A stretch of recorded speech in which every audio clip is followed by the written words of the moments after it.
On April 26, 1986, just after 1:23 in the morning, local time, Yeah. reactor number 4 at the Chernobyl nuclear power plant it was destroyed. It happened near Pripyat in what was then the Ukrainian Soviet Socialist Republic. And that date, it's etched into our collective memory. It really is. It's one of only 2 nuclear accidents ever to be rated a level 7, the maximum severity, on the International Nuclear Event Scale. The only other one being Fukushima, of course, in 2011. And the financial cost is just staggering. When you adjust for everything, Chernobyl is considered the single most expensive disaster in history. We're talking about an estimated $700 billion US. It's an almost incomprehensible number. But our focus today, it isn't really on the second-by-second operational errors or the specific design flaws of the RBMK reactor that led to the explosion. No, we want to look at the legacy, the enduring shadow that this one event cast over everything. Politics, science, culture, the environment itself. Exactly. We're going to explore the immediate crisis, the unbelievable bravery of the people on the ground, the liquidators. The cast of the tragedy. Yes. And then the engineering efforts that followed, which were just unprecedented, and how all of this continues to ripple outwards, still shaping our world decades later. This is a story that is not over. It's an active, ongoing challenge, and that's what we're going to be exploring. So the very first moments, they were defined by the explosion itself. 2 engineers were killed instantly by the blast. But the immediate, overwhelming horror wasn't the explosion. It was invisible. It was the radiation. Within just 3 months of that blast, 28 other plant workers and first responders died from acute radiation syndrome, or ARS. The environment they were in was, it was toxic beyond comprehension. The sources are pretty clear on this. The radiation levels right near the shattered reactor core were estimated to be as high as 5.6 roentgens per second. That number. It's hard to grasp without context. What does that actually mean for a person? Well, a lethal dose for a human is generally considered to be about 500 roentgens received over, say, a 5-hour period. Okay, so if you do the math, 5.6 roentgens per second. That means an unprotected person in that area would get a fatal dose in less than 90 seconds. Yes. Less than 2 minutes. The very air was weaponized. And the most tragic part is that the people on site, the operators in the control room, they had no idea. None. Their own instruments failed them. The dosimeters they had were only designed to measure up to 0.0001 Rs. A tiny fraction of what was actually there. So when the explosion happened, the needles they went off the scale instantly. The reading was essentially meaningless. But it was misinterpreted. Fatally misinterpreted. The shift supervisor that night, Alexander Akimov, he looked at his instruments and assumed the reactor core was still intact. He thought it had to be a ruptured water pipe, maybe a steam leak. Even though he could see debris, black material scattered everywhere. He did, but the instruments told him the core was fine, so he clung to that belief. He thought the explosion had just damaged the building, not the reactor itself. And that black material was the graphite from inside the core.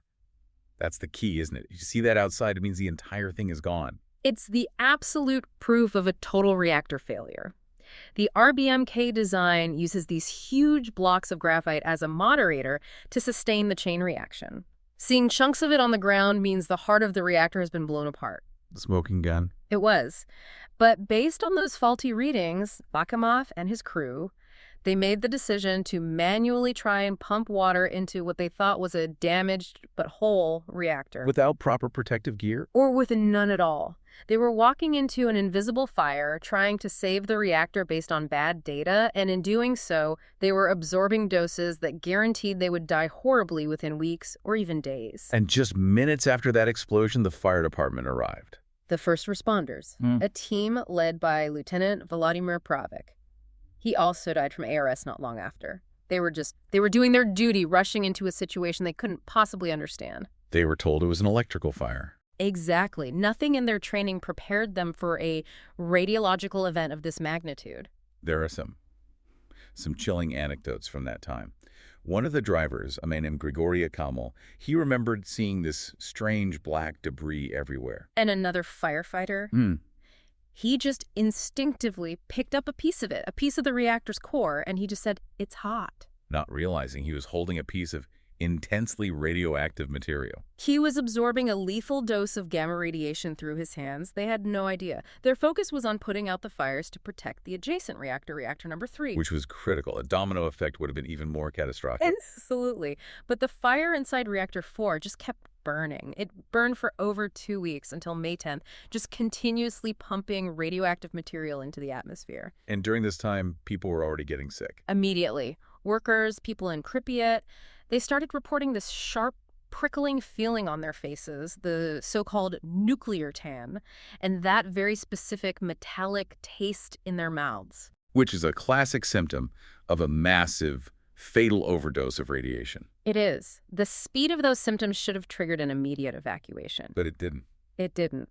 The city of Pripyat, which is only a couple of miles away, wasn't evacuated for a full day and a half.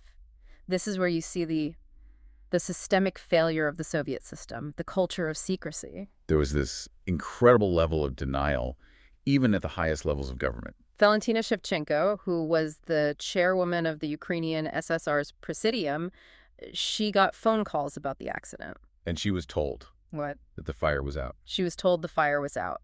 And when she asked about the people in Pripyat, the official report she received was that people were, and this is a quote, gardening, and others are fishing in the Pripyat River. Just a complete fabrication to minimize the disaster. Utterly. It wasn't until the State Commission from Moscow, with the physicist Valery Legasov, arrived and saw the destruction with their own eyes that the reality started to sink in. So the evacuation order finally came on the morning of April 27th. Yes, but even then, it was framed in deceit.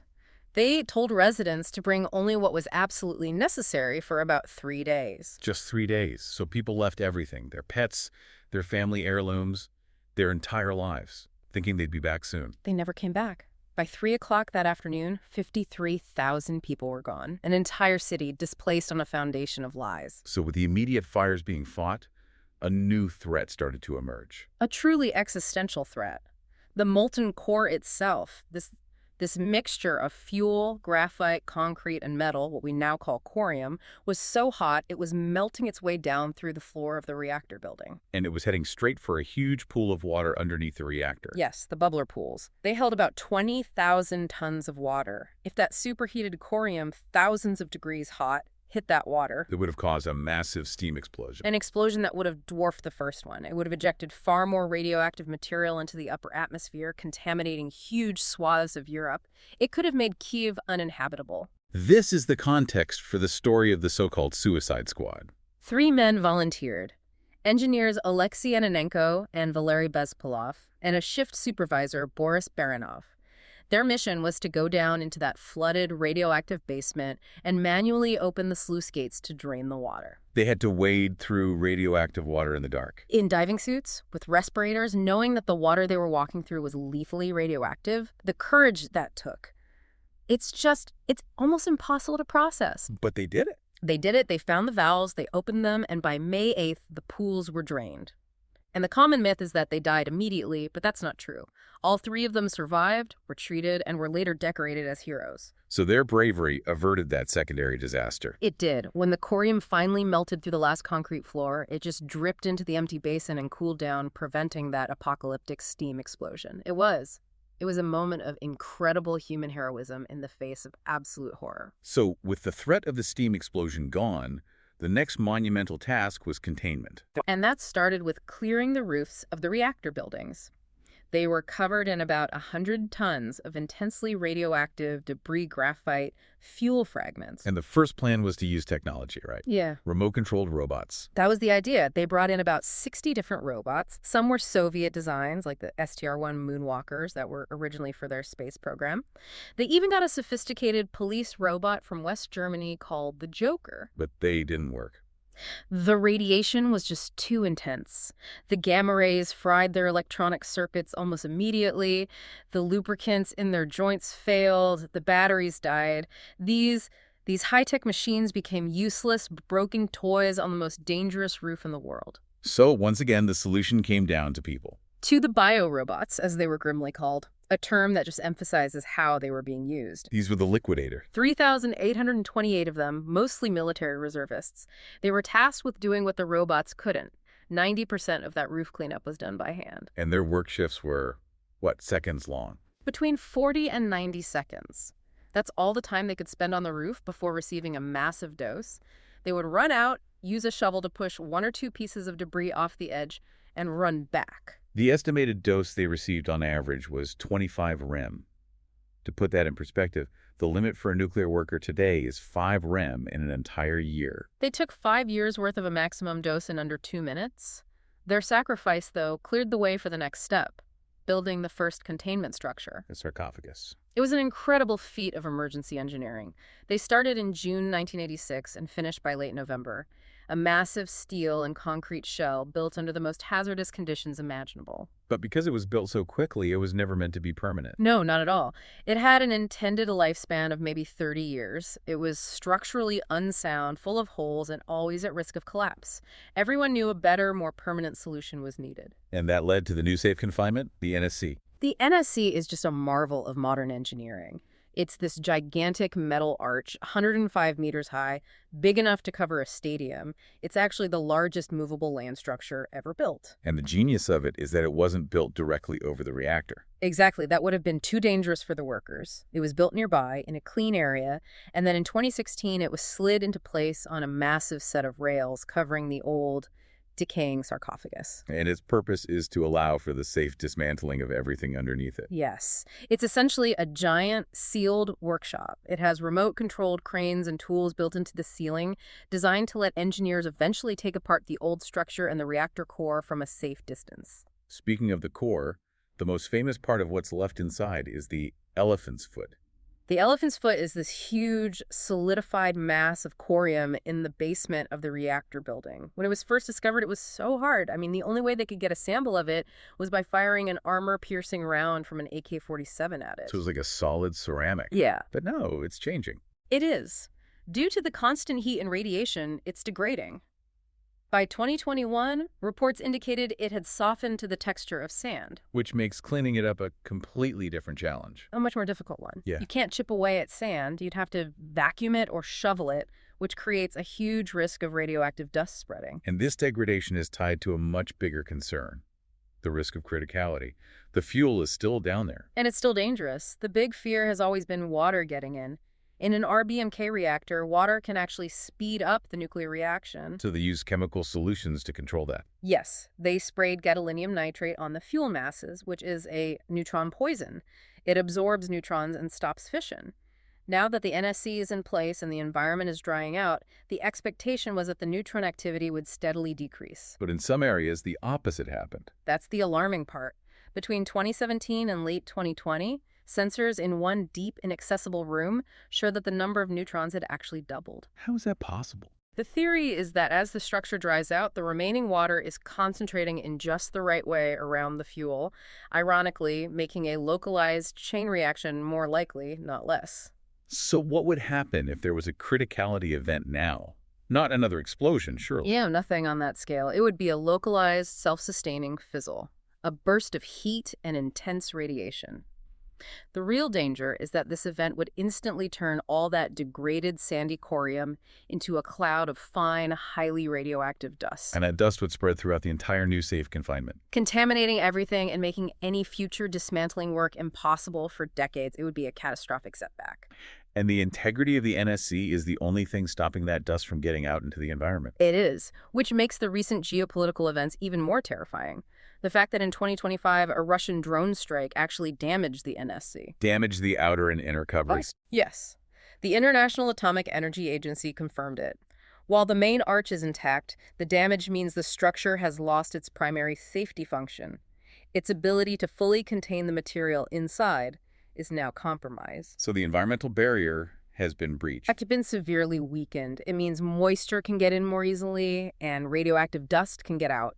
It adds this layer of constant external threat to an already precarious internal situation. The accident immediately became a political crisis for the Soviet Union, largely because of how the contamination spread. The sheer scale of it. The estimates suggest Chernobyl released about 400 times more radioactive material than the Hiroshima and Nagasaki bombs combined. Which is an incredible number, though we should note it's still just a fraction of what was released during all the Cold War atmospheric nuclear tests. That's a very important context. But the key difference was where it was released right on Europe's doorstep. And the fallout pattern was not a simple circle. It was erratic. Completely erratic, dictated by the weather. About 100,000 square kilometers were significantly contaminated, but the fallout created these strange hot spots in very distant places. Like the Scottish Highlands and the Alps. How does it even happen? It's called adiabatic cooling. The radioactive plume went high into the atmosphere. As it moved over Europe and hit mountain ranges, the air was forced upward, it cooled rapidly, and that caused intense, localized radioactive rain. So it literally washed the radiation out of the sky onto these specific spots. Precisely. But of all the regions affected, the country that suffered the most was Belarus. And not entirely by accident. No, the numbers are they're devastating. Even though the reactor is in Ukraine, Belarus received about 60% of the total contamination that fell on the Soviet Union. Nearly a quarter of their entire country was contaminated. And we know now that some of this was deliberate. Declassified records confirm it. The Soviet Air Force was ordered to seed the clouds over a huge area of southern Belarus. To make it rain? To make it rain and to wash the radioactive particles out of the air before the cloud could reach Moscow and other major Russian cities. So they chose to sacrifice Belarus to protect Russia. They did. They effectively redirected the worst of the fallout onto the Belarusian people. The cultural impact of this was profound. It led to the forced relocation of hundreds of villages and essentially destroyed the ancient rural Polsy culture. A loss that was documented by the Nobel laureate Svetlana Alexievich. In her book, Voices from Chernobyl, it's an oral history, just the raw, painful testimony of the people whose lives were shattered. And that sense of betrayal, of being sacrificed, became a powerful political force. It became a primary catalyst for the independence movements. The cover-up and the disaster itself were seen as the ultimate failure of the communist system. It fueled protests like the Chernobyl Way in Belarus. And then there was the economic cost. We mentioned the $700 billion total figure, but the immediate cost to the USSR was 18 billion rubles. A crushing amount for an already struggling economy.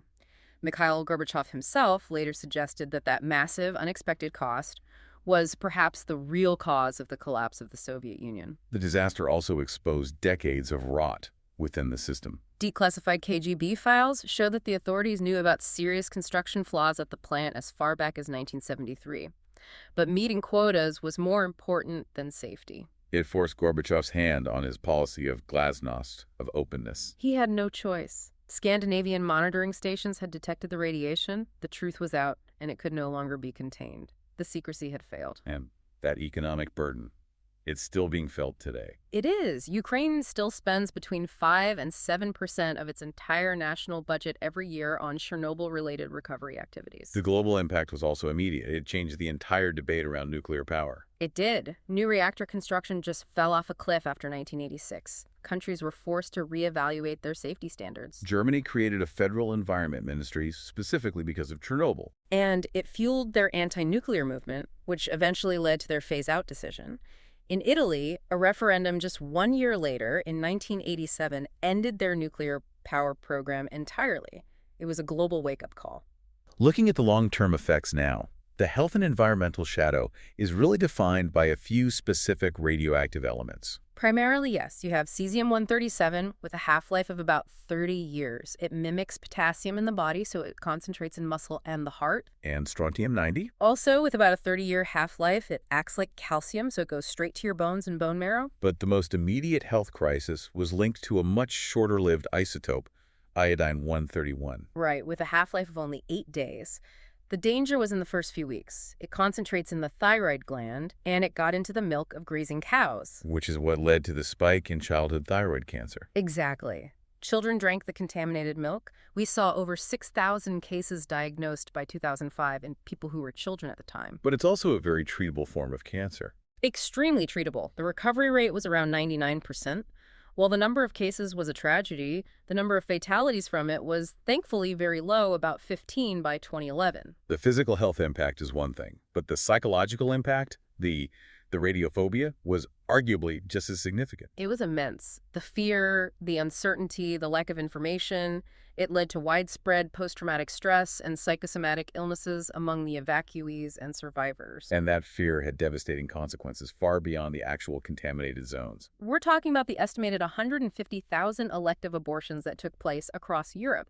People were terrified that any exposure would lead to birth defects. A fear that wasn't supported by the science. It wasn't. Studies have consistently found no link between the low levels of radiation most of Europe experienced and congenital malformations. The fear itself, fueled by mistrust and sensationalism, caused a tragedy that the radiation did not.